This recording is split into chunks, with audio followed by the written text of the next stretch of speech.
There we go. Okay. This broadcast is live. There we go. Okay, good. You know something right now? We just began. So All let's right. start again. Okay. And welcome, everyone. We're sorry we're a couple minutes late. But yes, as you can tell now, we are live here and happy to welcome you to this live Word Balloon broadcast.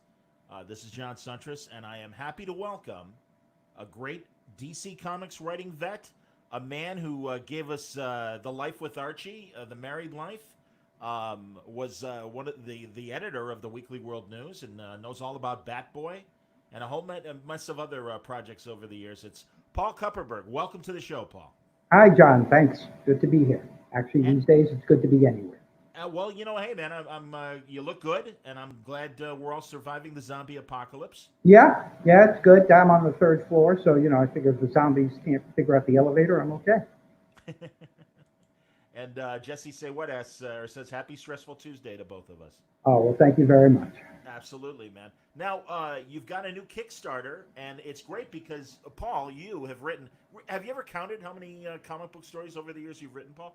How many pages Or or stories? Stories probably somewhere around 1,400 is my count. Yeah, And I mean how that many? ranges from everything from one page introductions to Weird War Tales to full length stories, but lots of Pretty them. good. Yeah, pretty good, man.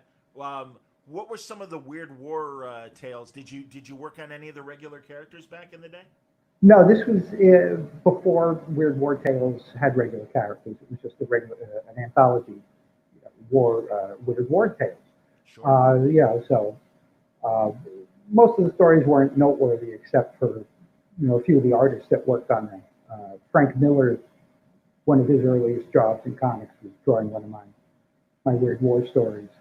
Um, George Evans drew one, and Howard Chaykin, and Rick Estrada drew a bunch. Don Heck, so it was cool. It was this was in the mid '70s when I first started writing, working professionally in '75 for Charlton Comics, and soon after started selling to DC. And these anthology books were all over the place. Charlton was practically all anthology titles, and DC had a bunch as well. And it was a great learning ground for young writers and artists, where you could work on a 4 or 5 or 6 page story and get some experience and not do any permanent damage if it really sucked. I slightly buried the lead because I go into a tangent about your how many stories you've written, but you've got a Kickstarter campaign on a great new book that you've written that is giving people tips on how to write comics. I hope so. It's called Paul Kupperberg's Illustrated Guide to Writing Comics, and it's being published through Charlton Neo Media. And it's on Kickstarter now, and it's not everything I learned because as I'm working on it now. Oh, there you are, John. Hi. Well, Hey, everybody. nice of you to join us. I tried, buddy. Um, But because now as I'm looking through it, and there's proofreading and all this stuff, and you get to the point you go, oh, I forgot that and this and this and the other thing. So, but it's as much as I remembered at the time I was writing it, and it's a step-by-step guide. Takes you through everything from getting the ideas, shaping the ideas, creating worlds and building worlds and shaping characters, plots, how to work on those and continuity, all this stuff. It's hopefully a complete guide, if you will, to writing comics. It's right there in the title, folks. That And yeah, no, that's great, man. And hey, you're a craftsman. You've been doing this for decades now. Not to age us, but in the best possible way. And I'm sure you've got a lot of good tips and mistakes to the things to avoid when you're oh sure. when you're getting started too. Oh, my So career has been a menu of mistakes. So yeah. now, geez, I was it different back in the day? Did each publisher have a different way that you had to pitch to them? Yeah. Well, it's kind of weird. I was kind of in this odd place when I first broke into comics in '75. The previous 3 or 4 years, Paul Levitz and I had been fanzine publishers and fans and all that. We were, I had better access to the publishers than a lot of people through my fanzine activities. Exactly the same. I mean, I pitched to Charlton, I pitched to Gold Key, I pitched to DC. I didn't pitch to Marvel. I never got around to that. Hmm. But yeah, it was basically the same. You walk in with a bunch of ideas and hope that something clicks. Do you know why Marvel never was a company you tried to get in? I was such a DC fan. Superman had immense meaning to me growing up, starting with the George Reeves TV show when I was very young, and throughout my childhood. It was not the happiest of childhoods, and I always had Superman to turn to in comic books, and so so DC was always the ones I loved most. I mean, I read everything. DC was my company, and I never had burning desires to write Captain America, or well, Captain America maybe, but their characters didn't connect with me Okay. the way the DC ones did. It's probably the time I got into it. I started reading around 1960, and that's when Marvel didn't exist. So Also a yeah, comic professional. yeah, Older brother? yeah, older. He was 2 years older than me, and he was the Marvel reader. I mean, he was also DC reader. In fact, he started his professional career at DC in the production department, 71 or 71, I think. And so I had the Marvels available. I wasn't supposed to read them, but I read them when he wasn't there. Fortunately, we lived in Brooklyn, and he went to high school in Manhattan, at the High School of Art and Design. And so I had all this extra time to read the comics while he was gone. Very cool. Now, did he help you get in? No, no. My Okay. brother, my brother never helped me with anything. Oh, did you guys have, forgive me, a kind of contentious relationship? No, we just didn't really have a relationship. But Okay. you know, that's the Understood. way. Well, we did. It just wasn't a good one. So I'm sorry to hear that. All right. yeah, hey, it can't all be Stan Larry? and Larry. Yeah. So Yeah. That relationship fascinates me because Stan was so gregarious and Larry so private. very. And that is a lot of times with siblings, they are opposites, as I'm sure you know. Yeah, oh, very much so. I mean, Larry is so soft spoken and very very. He was actually I never met him until 2000. No kidding. Yeah, a bunch of older professionals were brought up to DC on a tour. There was Murphy Anderson, his wife was there, and what's his name? Arnold Drake was there. A bunch of guys and Larry. And I went over and introduced myself, and was talking to him, and telling him how much his work meant to me as a kid, and how much. And he told me that the day before they had been up at Marvel, and nobody up there knew who he was. Wow. Everybody at DC was like jumping up and going, "Oh wow, Larry Lieber!" And everybody at Marvel was kind of going, "Who?" Wow. So Interesting. I yeah, have but I have two comic strips from the Spider-Man Daily series yeah, that Alex Saviuk inked, hmm, but it was drawn by Larry, and of course Stan did the dialogue. yep, yep, Pretty cool. Yeah. yep, absolutely. No, I love his stuff. It was, I love he had that kind of chunky kind of Jack Kirby thing going for him, but you know, he was just he was a good, honest artist. He was just out there doing his best, and he seldom disappointed. Absolutely, man. No, fine artist. Absolutely. And Yeah, even briefly, didn't he go to Atlas when Martin Goodman started yeah, the rival company to Marvel in the early yeah. He 70s? was the editor there for Interesting. yeah, Yeah. Did yeah. you ever pitch to Atlas? I tried to, but my brother was in the production department, so somehow my submissions never got read. God damn. Wow, man. I'm telling you, it wasn't a picnic. Wow. Well, I'm glad that despite that kind of block and everything, you managed to have a hell of a career and worked on some of the biggies. You also in your book you acknowledge some of these wonderful mentors to you Oh, when you sure. broke in. And Arnold Drink, I know, was one of them. Our mutual buddy Marty Pasco, who just sent Yep. me a nice email today. I'm trying to get Marty back on Word Balloon as soon as possible. Good, But good. He's got a lot of interesting stories. He makes most of it up, but they're interesting. You know? now you mentioned Kirby, and I'd completely forgotten the couple times that we've spoken in the past that you wrote the second arc of Superpowers, which was Yeah, one of Jack's last projects. I think it was his Certainly, last ongoing comic project. Yeah, wow. So how yeah. did that happen?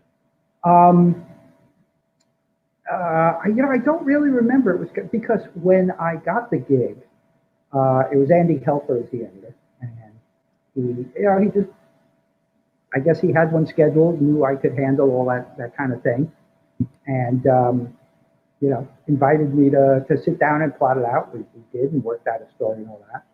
And I didn't know Kirby was going to draw. I don't think he had committed to doing the next arc when, at that point. And, so I just wrote full scripts and they went out into the world and came back with Jack Kirby art. So it was amazing.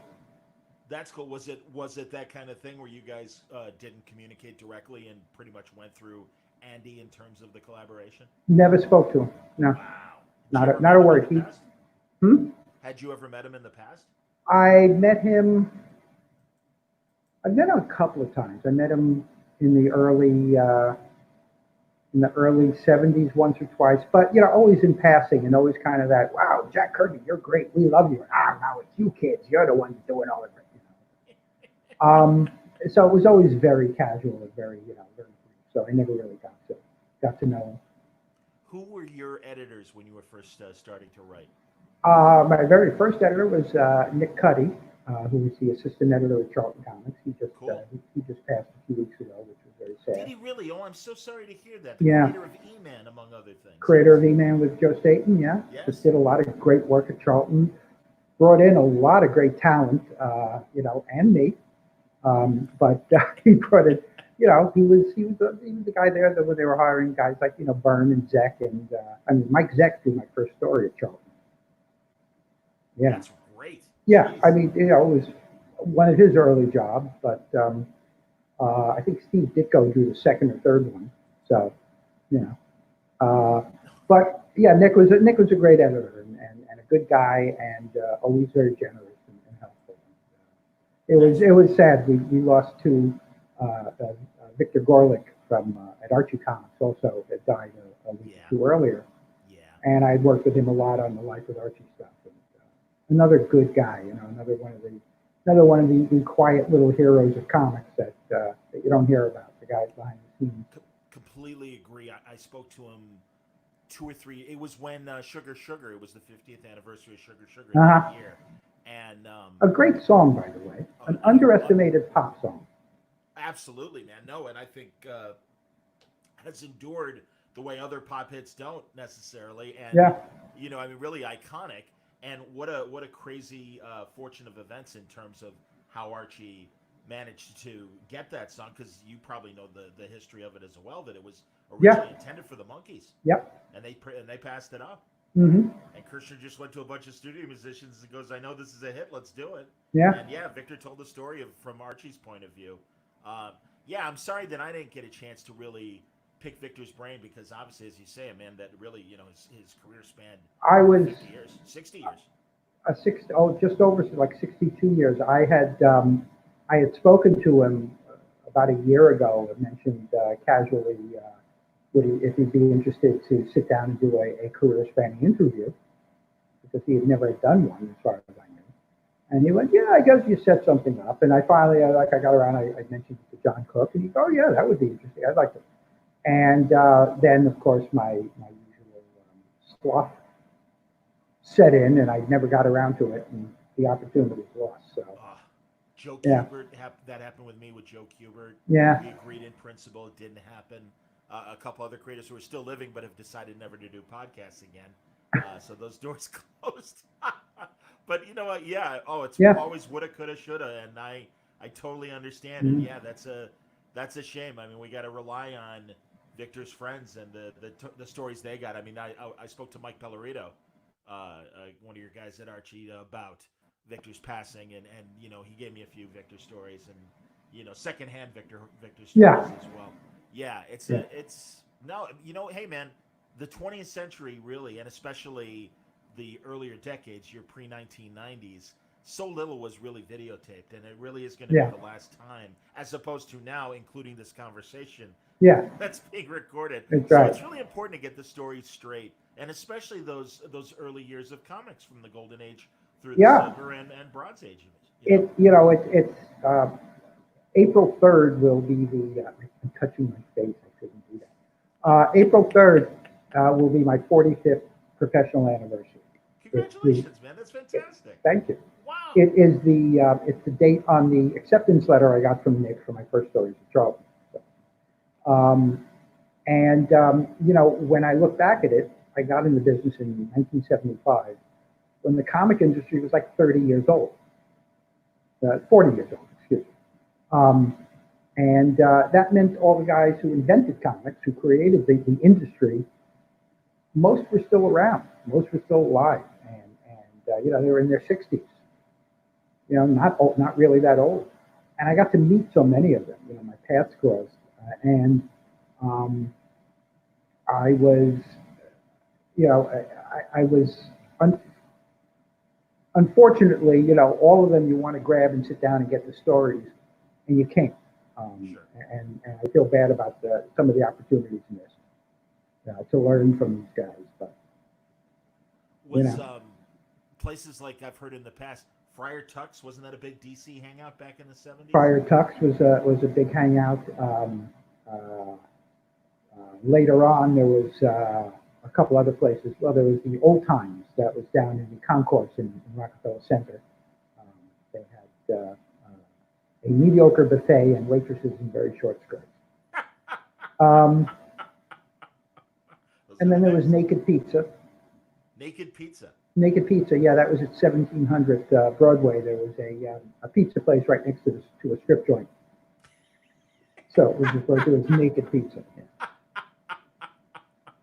An occupational hazard for the strippers if they got yeah, too close to the food, I would imagine. yeah, exactly. That's great, man. Um, so, what else? Like, let's talk about those Charlton days. As you said, man, what a wonderful thing getting like Mike Zeck and Steve Ditko drawing your stuff, Oh, and sure. the John history of Perlin. Charlton. We've briefly touched on it before. Continues to fascinate me. I know there's a documentary in the works Right. about Derby, Connecticut, and some of the unsavory elements that were involved in Charlton It's comics. funny. I've been involved with the documentary from the beginning. In fact, I kind of inspired it. I was doing a panel at a convention that the filmmakers sat in on. They were just like resting their feet, and wound up sitting through the whole panel. And it was me and Denny O'Neil and Joe Staten and whatever. We're talking about Charlton. Sure. And oh, shouldn't kick this, should I? And they came back to the convention the next day and said, "We want to make a movie. Would you help?" And I gave them the usual answer, "Sure, kid. Let me know when it's real." And it became real. They've shot. You know, uh, they've been shooting for people for a couple of years and got some amazing footage. They got some people, fortunately, before they passed. Um, you know, People you wouldn't expect to be involved in Charlton show up. But finding the unsavory elements has been very, very trying. The town seems to want to pretend it never happened. One of the producers, Jackie, went to the Historical Society and could find nothing about Charlton. The only thing in that whole Historic Society library pertaining to Charlton was a history of Derby printed by Charlton Publishing. That was it. Um, Wow. well, here's the way we figure it. Charlton was a self-contained company. They did everything on site. They had editorial offices. They had artists sitting there. They had writers sitting there. The lettering was done on this giant typewriter called iMachine. And by the way, we found one of the not iMachine, A Machine, We found one of the A machine operators, one of the typists. We did a town, we did a little thing at the library in Derby. At the end, at the question and answer, she stands up and goes, I used to type the comic book pages, and we just went nuts, to actually meet a machine. Absolutely. But so they had all that, and then they went into the production department and into the film department, and then the printing press was there.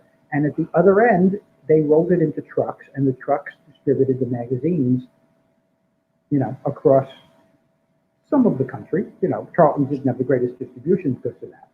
Sure. But this was a company that dealt in newsstand distribution and interstate trucking. I'm thinking maybe 1940s, 1950s, the two creators of Charlton Comics met in jail. I'm thinking maybe there might have been an unsavory connection somewhere. I'm not saying, I'm just saying. I'm not saying, I'm just speaking. Um, so, That's awesome. it's a fascinating story. It's about a fascinating. It's it's a little comic company that couldn't, and it was just. But I love them. I read them religiously as a kid. I loved all that crappy, that bad printing, but they also had amazing stuff. They had Don Newton's Phantom and Pat Boyette and Steve Ditko, Jim Aparo, Dick Giordano. I mean, geez, what do you John need? Byrne, Doomsday -1. Yeah. But I started reading them in the '60s. When the Action Heroes first hit, and remind people of who the Action Heroes were, the specific names of the Action. Oh, that's Blue Beetle in the Question, and Captain Atom, and the so-called prototypes for the Watchmen. Right. Yeah. Peacemaker, Nightshade. Yeah. And I got to work on a lot of these characters later on, at DC. I got to write a bunch of them. And, it was, my whole career has been that way. It's like, you mean I get to write Superman? Really? Okay. Let's talk about your runs on Superman over the years. I mean, World of Krypton, one of those runs, correct? World of Krypton was really the first time I got to significantly impact on Superman.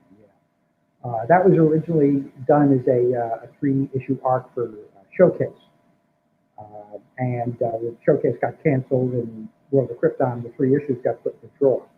It was the biography, the history of Jor-El, up till the explosion of Krypton, because afterwards there is no history of Jor-El.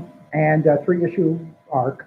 It was penciled by Howard Chaykin and inked by Murphy Anderson, and the last issue, Frank Chiamonte, and great Ross Andrew covers too. Wow. Anyway, and when the first Superman movie was coming out in '79, are you still there? Yeah, sir. Okay. I heard a click. Oh no. Sometimes I hear things. And so the movie's coming out in '79. '79, and there was no, because of some contractual hassle with Mario Puzo, who wrote the original screenplay, DC couldn't do any adaptations of the movie. They couldn't do a comic adaptation. They couldn't do any novelizations. And as a result, they scrambled and said, "Oh wait, we have this thing in the drawer." So they just released it as a miniseries, which wound up being the first intentional miniseries in comics history. A lot of books have been canceled after 2 or 3 issues, but this was only intended to be 3. And Elliot Nagin wrote a couple of really good novels. Yes.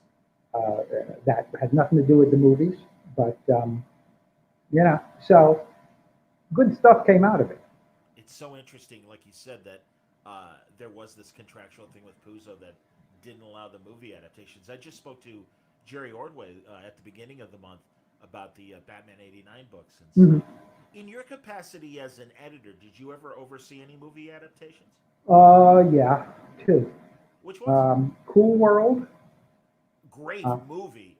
Very, it's a weird movie, but Bashki's stuff is very weird movie, and I got to meet and work with Ralph Bakshi, which was a freaking hoot. Yeah. Um, uh, sit, he comes in a paper cup with half filled with coffee and he's smoking. It's like Ralph, guys. Um, anyway, that was very cool. Hanging Yeah. with Ralph, but uh, the movie adaptation gave me a headache because he gave me the script. I got the script. We do the adaptation based on the script, and the movie comes out, and the ending is very different. In fact, it's good. It's exciting and visual and big thing. The ending in the script was kind of but that was the script. Interesting. And it's like, you could have mentioned to us that there was a new ending. Um, So who and drew that? Because obviously you're dealing with a bunch of characters that are backshi characters and everything. yeah, it was. I had Stephen DeStefano involved, and Chuck Fiala. Okay. Wow. I kind of, I had different artists, like, one artist drawing the realistic parts and another doing the more cartoony stuff. It was a challenge, but I can appreciate that. Well, and yeah, also obviously everything being cartooned from the yeah, comic page, so you don't get that great contrast having right, live action Brad Pitt and Gabriel Byrne walking sure, and of course Kim Basinger turning yeah, real, yeah, compared to all the backshi cartoon characters squirming around exactly. and stuff. No, that's So it good was, stuff, man. yeah.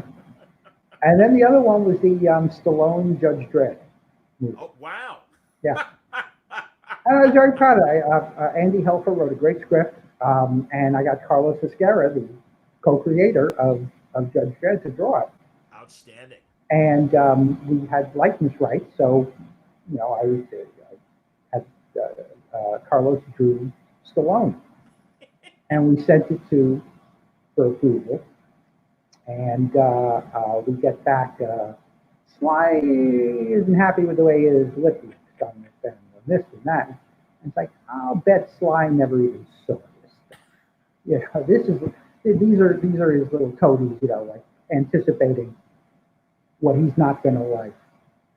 Unbelievable. So, Yeah. we were going back and forth and over changes, and finally I just said, screw it, and like had Carlos do patches for all the faces, and we just didn't do likeness.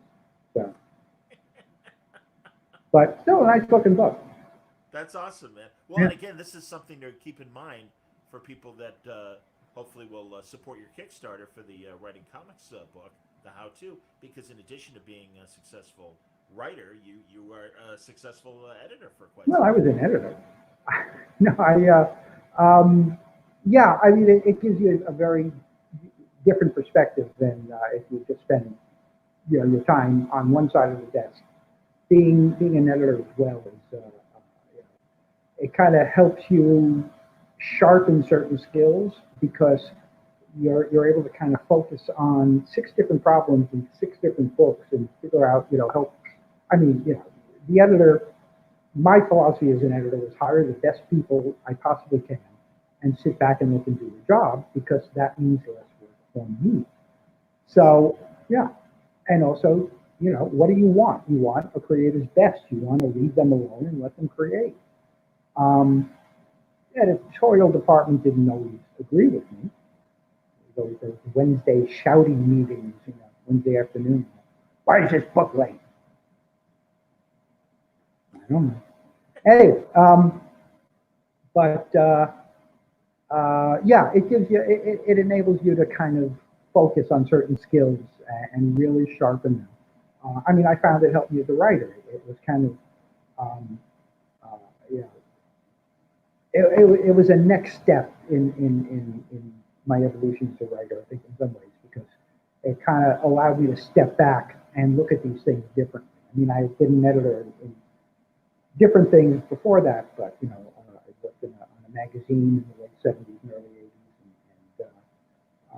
'80s, but it was a good experience. That's cool, man. I also wanted to ask when you mentioned some of the other publishers you've worked for, Gold Key always fascinates me because they had such interesting licenses. as far as the Yeah, Twilight Zone comics, Star Trek comics, things like that. yeah. What did you write for Gold Key? I didn't write a single thing. I pitched to them. Oh, okay. What were Um, you trying to write for? yeah, I tried to write for them. When I was on Lexington Avenue, I believe, and I made a fun with Wally Green, the editor, and brought him a bunch of pitches for the horror magazine, the mystery magazines. They had Boris Karloff, mystery tales and Yes. all kinds of things like that. And Wally read them all and commented and gave me advice and this and that. Didn't buy a single thing. And I was 2 blocks away from the office before I realized that I had walked out without selling anything. But he was a nice man. He was a very, very helpful, instructive guy. I did make some of the changes, but I had also pitched some of these to Charlton as well, and then they got accepted at Charlton, some of them, and so I never got back to Gold Key, which I regret. I should have gone back and continue to try to break in there, but after about 6 months at Charlton, I got started writing at DC, and it's like that's where I wanted to be. So I kind of dropped everything else. Again, a mistake. One of am I right? Didn't you write Vigilante for a while? I know Marv Wolfman Yeah, created the character for Titans, yeah. and did you write that last issue, or did Marv write that No, last I issue? wrote that. I wrote. Wow. Yeah, that was fun. Well, Yeah, that was. yeah, if I may, at the peak of the grim and gritty era, Vigilante was a character that, if people don't remember, Adrian Chase, the judge in Teen Titans, and took the law in his own hands and became literally judge, jury, and executioner Yeah, as Vigilante, kind of a Punisher thing, but a very different character. yeah, it And was very came through different very. vibe than Punisher. Go ahead. I'm sorry. No, I was saying that Vigilante was a different vibe than Punisher. Punisher had more. Well, when it started out, it had more of that crazy to it. I mean, this was clearly a guy who has gone mad from the experience and is acting out on it. Vigilante was more of a good man tired of doing nothing, uh, and it eventually evolved into crazy because as Marv wrote the first 16 issues or so, and then there was a bunch of fill-ins by Alan Moore and myself and somebody else, I think, and then I came back and dialogued an issue or two, and then I was writing it from like issue 21 or 22 on. And I wrote it all the way through to the end in number 50. Um, and as I'm doing the character, he's doing these insane, irrational things, all in the name of justice and justifying it. And how long can that carry you? At some point, you're going to go over the edge, and number 36 or 7, I forget exactly which, he accidentally but kills a cop. And that just is, that's his peak. And from there, we slid him straight into the barrel of a gun in the last issue. Yeah, I mean that would never happen today. No, That kind of, I think, abrupt, or not abrupt, because as you say, it was kind of a slow descent after 37. But yeah, I mean it was a really great read and a greatly disturbing read. I mean, it didn't, thank you. yeah, absolutely, man. I mean, I didn't go postal or anything from reading it, but it's great, and that's the kind of thing that comics should be allowed to do. But I can also understand nowadays the big two would never do anything like that. Well, there's one thing is there's the nature of ongoing serialized fiction. Characters really certainly the major ones, they can't really ever change. They give the illusion of change, but after this storyline is over, you're going to reset next month. Yeah, he's going to reference the broken leg from the previous story, but he's basically the same guy. It's basically the same Batman, the same whatever, the same Superman. Sure. With a character like Vigilante, we were like kind of off on the side. I very intentionally kept kept it free of supervillains and gimmicks and stuff like that as much as possible. And it was as much as a comic book can be based, in a situation like that, based on real life. That's what I was trying to achieve. You've always got that disconnect There's always that thing in comics where the guy gets punched through a wall and he gets up and comes back at you. It's like, well, I don't know. It bothers me in movies too. People take with hammers or crowbars and they're getting up. And oh, that's dumb. No, that fractures your skull. Yeah. So, but you have to. There's that suspension of disbelief. You have to accept that you don't actually break your skull from being hit by a crowbar. But yes, I tried to keep it realistic. I try to keep it, you know, and in reality, a guy like that would just lose his shit and go nuts and not be able to live with himself. Let's talk about a brighter series as well, and that's Superman Adventures. Didn't you do wasn't an No, I adaptation? never got to do any of those. No. What other Superman stuff did you do? I mean, I Well, know you did some of the other satellite books like Supergirl, certainly. well, I did. No, I was from about '82 or three on to the Crisis. I was one of the three or four main writers on Superman in Action and DC Comics Presents, There you go. and I also wrote Superboy and Supergirl and the DC the Superman newspaper strip, the syndicated Wow. newspaper Who strip. who was drawing the newspaper strip back then? When I first started, it was George Tuska and Wow, Vinny that's Coletta. terrific. I Yeah. love, man. Oh He is yeah. Oh, one of those great unsung, please. Silver Age artists. I mean, his He Iron ain't. Man would He's not be unsung. He's just. okay. He's just not remembered by these young punks. Well, But everybody. But everybody who knows George Tuska, during the 1950s, George Tuska was the artist. Um, interesting. if you look around at a lot of certainly the crime comics, which was his strong point during that era, um, you will see a lot of artists who look a lot like George Tuska. That's interesting. Pete Barisi, the artist Judo, uh, Peter Cannon. Peter Cannon Thunderbolt for Charlton Comics, uh, he wrote George and said, "Is it okay if I steal your style?" And George graciously wrote back saying, "Please go ahead." But you know, he's an amazing artist. I got to work with him a bunch. He did work with him on that. He drew the Masters of He-Man and Masters of the Universe miniseries that I wrote. I just wrote about that for a new book coming from DC that Paul Levis is putting together. Um, but yeah, an incredible artist. That's so funny too because you mentioned Pete Morrissey, and along with his Charlton work, I'm not sure who published the Johnny Dynamite comics of the '50s, but I know a I think it collection. was Charlton. You're probably right, and I always had an affinity for that because I know that Johnny Dynamite was modeled after John Garfield, the actor, and my dad was the spitting image of John Garfield. So Terry Beatty and Max Collins Yeah, brought you're Johnny right. Dynamite back in the '80s as a Yeah, backup to Ms. Tree, and yeah. yeah, in the early 2000s, I saw Terry at a convention and had him do a full color commission of Johnny Dynamite. It's on Oh, the cool. wall. Nobody can see it, but it's behind me, behind the couch.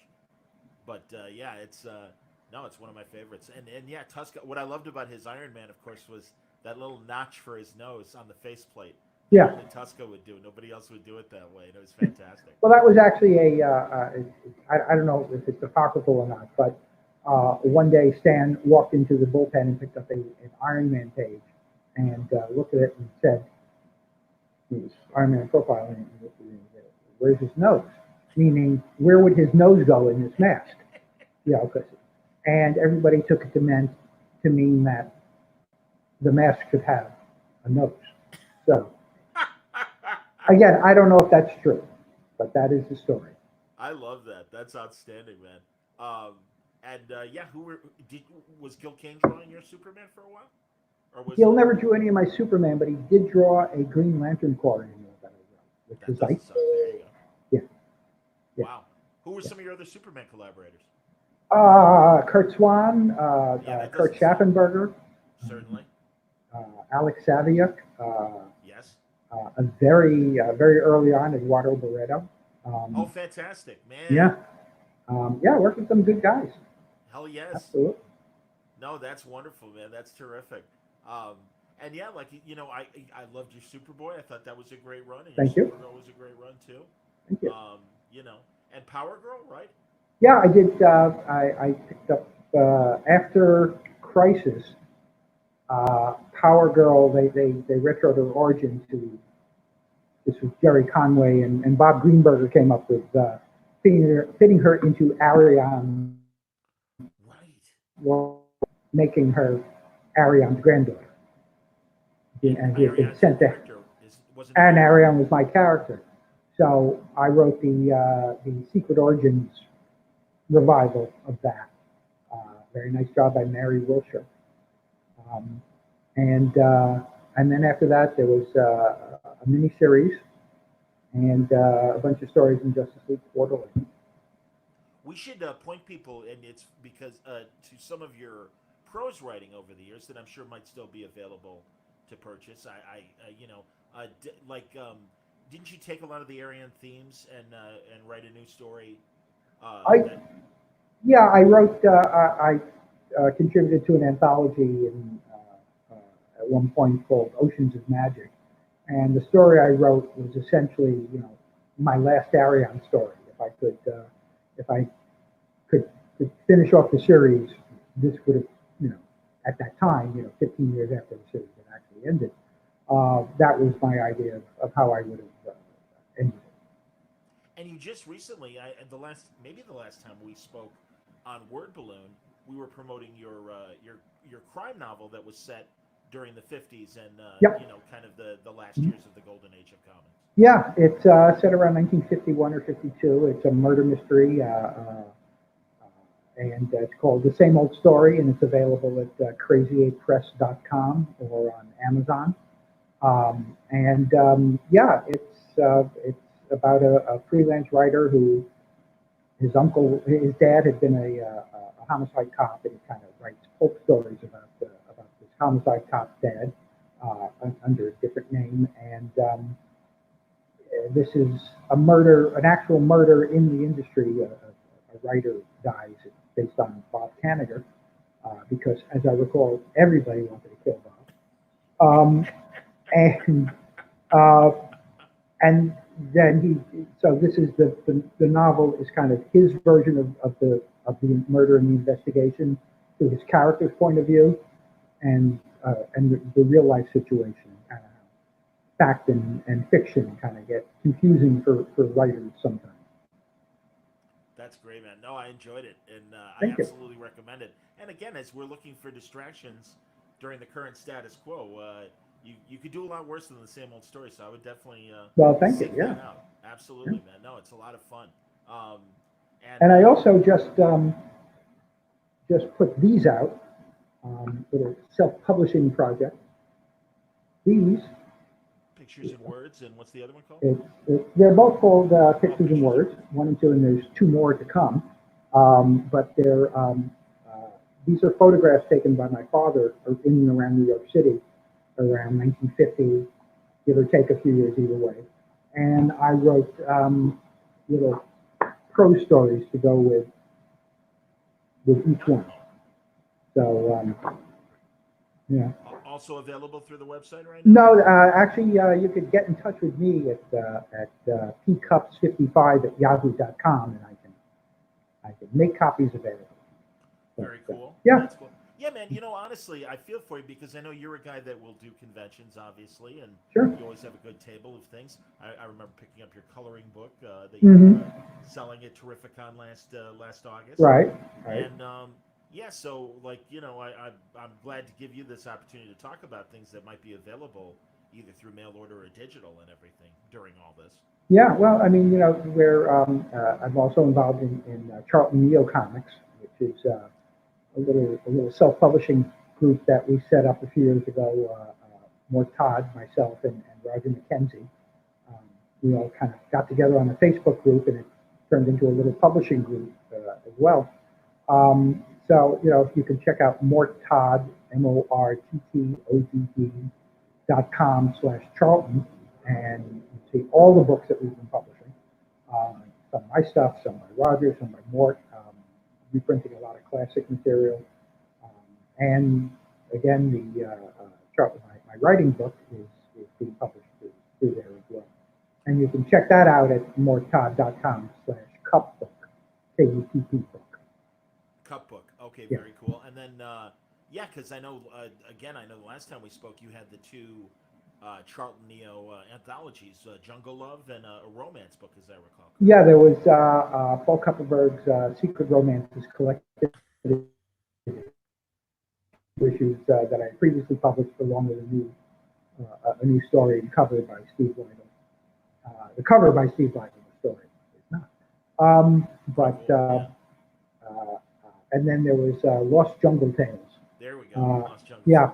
in the early '80s, I wrote a Catgirl story for Archie Comics when they were doing their Blue Ribbon superhero comics at the time. And this was supposed to be in an issue of Blue Ribbon comic, and it was canceled the issue before. And it was drawn by Pat Boyette, the great Pat Yeah. Boyette. Yeah. I loved his stuff as a kid. Sure. And the story was never published, and I've had Xeroxes sitting in my files since then. And I got permission from Archie to run it, so we put it out.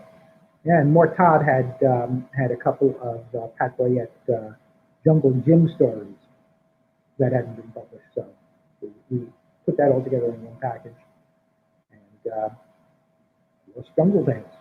Now, Jungle Jim, I remember, of course, is the movie series that Johnny Weissmuller did after when he got a little too heavy to wear the loincloth Yeah, anymore. So they yeah, put him in the full safari outfit. yeah. Was that based on a strip, and was that a Charlton strip? Um, I don't. I think Jungle Jim had been a newspaper strip in the '30s. Um, I'm not sure. Okay. We retitled it Jungle Jacks. Of course. There you Sometimes go. you have to. Sure. Absolutely. Who could tell? You know? We fooled them all. That's cool, man. No, that again, sometimes that's what you got to do. Absolutely. Yep. Now that reminded me of two things. One, and I'm gonna say this: you got to go to Paul's blog because Paul saves everything as referenced to the you know the fact that you were able to pull up these Charlton stories and everything, Xeroxes of your old stuff. But Yeah. that's what I love is reading your blog because you've got the most amazing things there, including essays for British annuals, Yeah. and in addition to comics, they would have short prose stories. And man, some of the guys that were writing for like for instance, like a Superman annual would have some Superman comics in it, but then it would have these short prose stories as well by, and I'll let you fill in the blank as far as Grant the name. Morrison. I don't think Neil did any. It was Did more? what's his Did Alan? the crazy one, the Alan Moore. Yeah. Okay. Um, the crazy Crazy one. one. Um, yeah, guys like that, and artwork by these guys who would later make Vertigo comics, but they're doing illustrations, Unbelievable, in man. these stories. Yeah, it's interesting. I had a bunch of these British annuals, and I was clearing out when I got divorced, and then was moving and stuff. I started like getting rid of stuff and just lightening the load because. It was Certainly. a topper for Flash Gordon, Jungle Jim. Thank you very much, John Hagenberg. Um, People are uh, they're chiming in, man. that's right. Absolutely. I didn't know Flash was a bottom, but that's okay. I don't judge. Um, It was a surprise to Dale and Zarkov. that's right. It's like, oh, Dale. Um, so yes, it was. So I was lightening my load, and I just started finding this stuff. And it started when I was packing. My feeling was like, Okay. wow, I haven't looked at this in 30 years. Why am I dragging it with me? So I started scanning things, and I put whatever I find up on the blog, and old stories of mine. Like I said before, I've been lucky to work with some of the best artists, in the business that during my time, just out of sheer dumb luck. Paul Levitz and I were talking recently, and I mentioned, I just put up this Weird War Tale story that was drawn by George Evans. Wow. George freaking Evans drawing my stupid little 4-page, Weird War Tale. And, Paul was the editor of the book at the time. And he said, yeah, sometimes we got lucky. These guys would have a week's hole in their schedule, and they just need something to fill. They didn't care what they were drawing. It's just like, so boom, here's a script. That's the genius of those guys. I think sometimes, and again, we you regard them with such respect, and it's like those guys they were cranking out a paycheck, and not in any bad way, but it really was like, hey, 4 more pages. Can you do this war Absolutely. story? All right. You know what? Growing up in the 1960s, there was a lot of, Universal Television did a lot of these, shows like Columbo and Name of the Game and Millen and Wife, and you'd have these Hollywood royalties from the 1940s and 50s showing up in these shows. And so, what the hell is, Fred Astaire doing on THE Cat? This piece of crap. And then you go, oh, he was making a living. Yeah. When you get older, you realize he was getting a paycheck. And, I could tell you some stories about things I have written for a paycheck. Um, it comes along and you go, oh God, I don't want to do this, but it does pay. I mean, Yeah. it's what you do. You're not selling out. You're paying the rent. Well, and especially in the case of like some of these actors, they were maintaining their Screen Actors Guild insurance, Sure. taking that 5 minutes in a horror movie. Yeah. Or I was talking to Bernie Capel at the end of the year Oh, cool. about all of the Love Boat guest stars of old Hollywood that Yeah. would show up, and I said, man, I saw not Sterling Halen, Stuart Granger, Yeah. and Lana Turner Jeez. Yeah. messing around in their storyline with Menudo, the boy band from Mexico. Yeah. And it was fantastic, just the Yeah. juxtaposition of those two Well, cultures. I never used to watch like Murder She Wrote or Diagnosis Murder, and now sometimes on the afternoon when I want something stupid and not distracting on TV, I'll just kind of have it on the background. And the fact that I've never seen them before is kind of a plus. I'm also finding that with westerns. I didn't like westerns as a kid. Now I'm starting to get Okay. I finding understand. all I'm the same way. and I'm they're the like same way, Paul. awesome. They're really good stories. Except the Rifleman man. What a body count this guy has. And it's like this guy's psycho. Like somebody he shouldn't be allowed to raise that kid. You know. Anyway, um, and on Diagnosis Murder, I look up and there's like, oh, there's Jamie Farr. That's interesting. Wait, Loretta Swit? Hold on, is that yeah? And it turned out like the producers on this show, Lee Goldberg was one of them. Hmm. He's a writer and um, does a lot of novelizations and TV shows and stuff. But anyway, they would have like these MASH reunion or Yes. bring the cast from this show or that show together. This one had both Loretta Swit and what's her name from the movie. Oh You know, wow. so Yes, it Sally had both Kellerman. hot lips. There's like, Sally Kellerman. That's yeah. great. But again, that's another one. You go look at these guys. Like, oh, okay, it's a I was check. I saw an episode of Diagnosis Murder. You might have seen it too, where Mike Connors came back and was Joe Mannix, Oh no, I and mean, and one of the running jokes was he comes in the emergency room. He had just been shot, and Dick Van Dyke's like, Joe, you've been shot again. He's like, you're getting old, man. You can't yeah, let yourself get shot all the time. those things. I mean, you know, it just reminded me of bad old TV shows, Ironsides. Love Ironside. I love watching those. Yeah, Yeah, another your Universal classic. yeah, Yes, yeah. yes. But there was the best first line of a novel was written by Jim Thompson in the Ironsides TV novelization from the 1960s. Okay.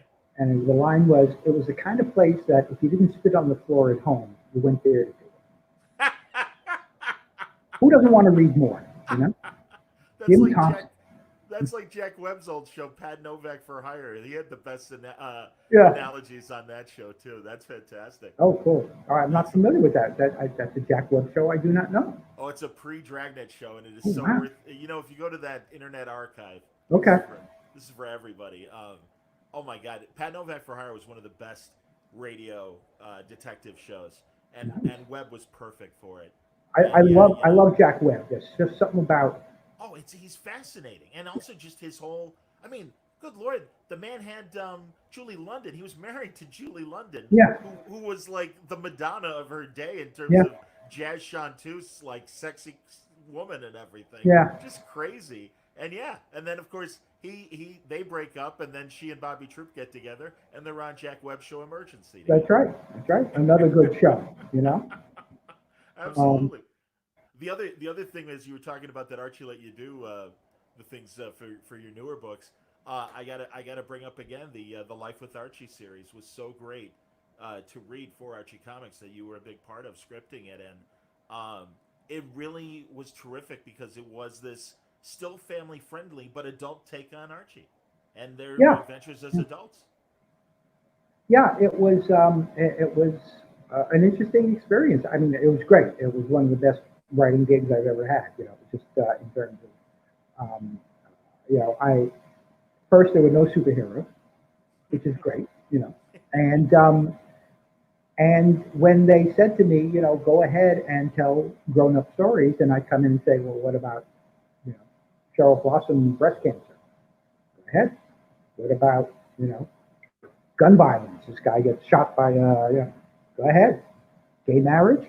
Actually, they said he'll do the gay marriage. So um, and then when it came to the time to to end the run, uh, it was like, what are we going to do? How do we end it? And somebody said, well, let's kill him. Ha ha ha. And a few minutes later, someone said, but we've never done anything like that before. And it became, a worldwide news event. Absolutely, it did. Just like man, how ironic. Kind of in the same way that Death of Superman was just this. Well, Absolutely. let's just kill him, and then wait a minute, that's actually something. Hold on a Yeah. second. Well, it's different in Superman. Superman has that, well, I could say, he's going to get better, but the general public doesn't, because I remember I was on staff at DC at the time of the Big Death of Superman storyline, and there was absolute, how dare you, how could you, what are you going to do now?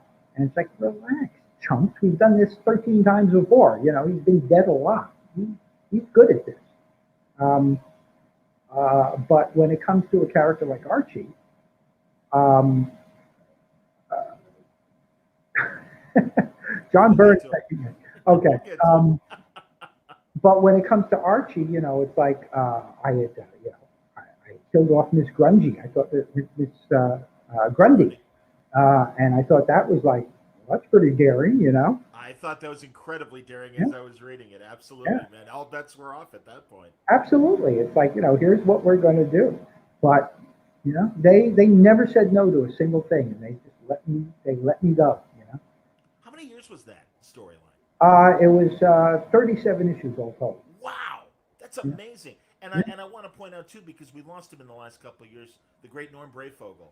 yeah, And I mean, what a wonderful Batman and hero writer or artist, and then total different gear oh for yeah, Archie. It totally fit the book. It was great. It had just enough Don DeCarlo, Stan Goldberg esque sort of right. echoes, but also was its own kind of clean, Well, modern style. Norm was what Joe Hubert called himself a cartoonist. A lot of these guys are superhero artists. A few good ones were cartoonists, and Norm was one of them. Hubert, Eisner, guys who could draw anything in any style at any time. You know, and it's not a put down. Again, Joe Hubert always referred to himself as a cartoonist. No, I'm with you, man. And really, that series have they collected Life with Archie? Oh yeah, it's like 6 volumes and There you go. six Okay, six well, and whole again, books. something to read while we pass the time, and while Yeah, Diamond isn't churning out new books. yeah. There's another one of Paul's great works that And you should available on definitely look up. And Comixology, I'm sure. yeah, pick up the Archie stuff. That would be great. Now let's answer S Jamrazik or Jamrazik. Oh yeah, Slammer. His question: John Bird said he left DC in 1998 because he thought you were leaving, but you didn't. What kept you at DC? Marvel didn't hire me. Uh, John and I talked about him going to Marvel and bringing me with him. as his editor because John and I, have known each other since the early '70s. We met at comic conventions and Phil Seuling Comic Cons in New York in the early '70s. We have, over the years, coincidentally lived in proximity to each other in 3 different states.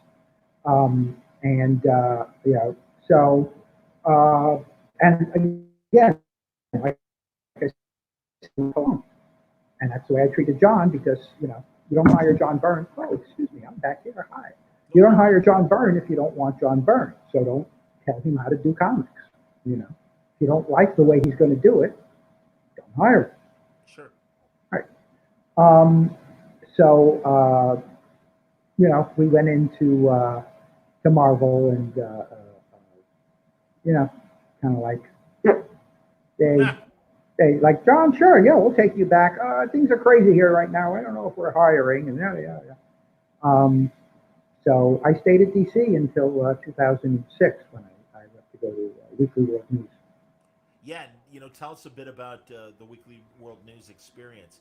Thank God it's not around right now during coronavirus, because I can only imagine some of the crazy curious. Although, again, as a steward of Weekly World, maybe you wouldn't have allowed for that kind of No, nonsense. I don't think we would have done anything to.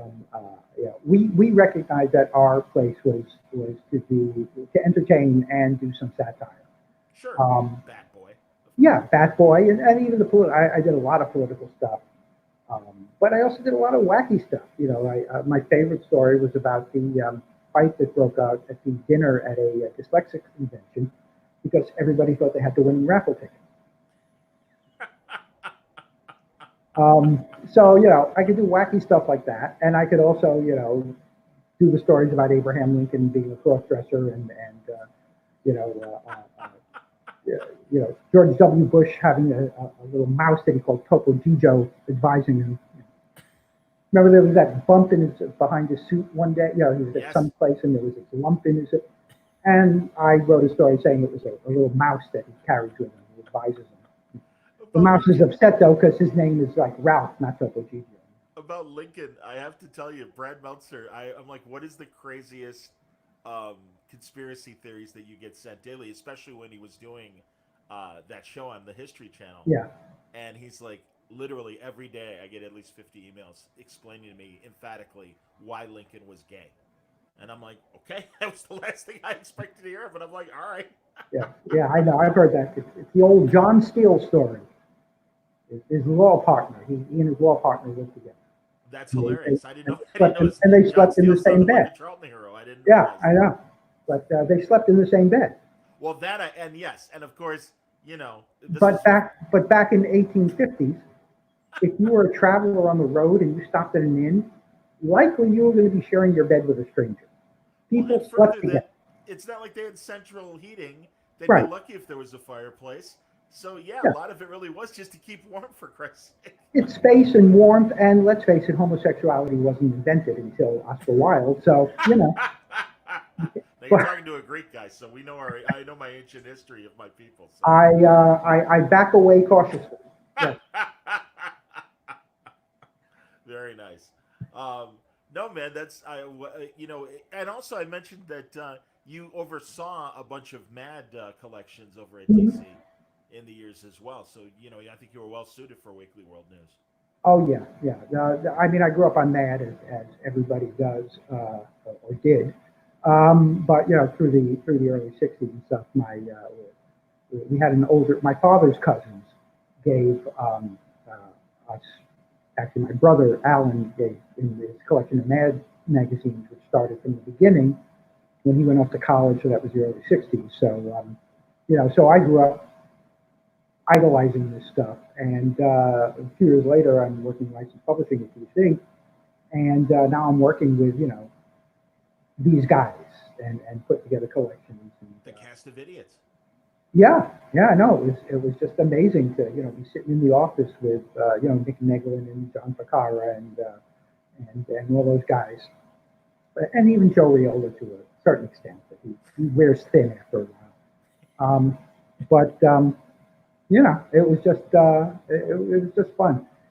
My favorite collection was something called Madvertising, which collected almost all, if not all, of the Mad ad parodies from the beginning in one trade paperback. So People forget how vital Mad was in the 50s and 60s, even into, and forgive me because I was a little kid, but it seemed to me even in the 70s how sure, important Mad was still. Mad was a major. If you talk to comedians growing up in the 50s and 60s, they all will reference, they'll all talk about Mad as an influence. It was the first magazine you could read as a little kid that it was okay to say poop. You know, it was it was the magazine that gave you permission to do the things you weren't supposed to do because that's what they were promoting. I just listened to a Gilbert Godfrey podcast with Al Jaffe and Di Bartolo. Dick Bartolo, and they were talking about how important the magazine was Yeah. and the people that they've influenced, and it's just you can't talk about comedy in the middle of the century without Mad Magazine.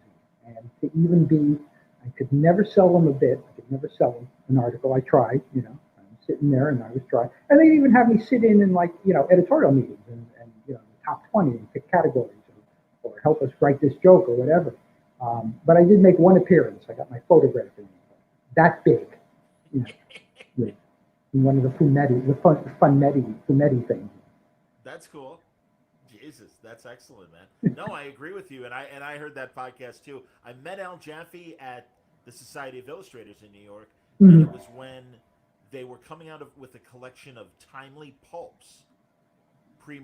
pre-Marvel, Yeah. Martin Goodman's company from the 30s and 40s, and all the pulp magazines. And Al was like, one of the last men standing in terms of a guy that, Yeah. submitted art for Like those just things. turned He could talk. 99 the other day, didn't I believe that's correct. he? Yeah. Yes, and I mean, yeah, and I'm so sorry that Mad is, obviously not doing what it used to.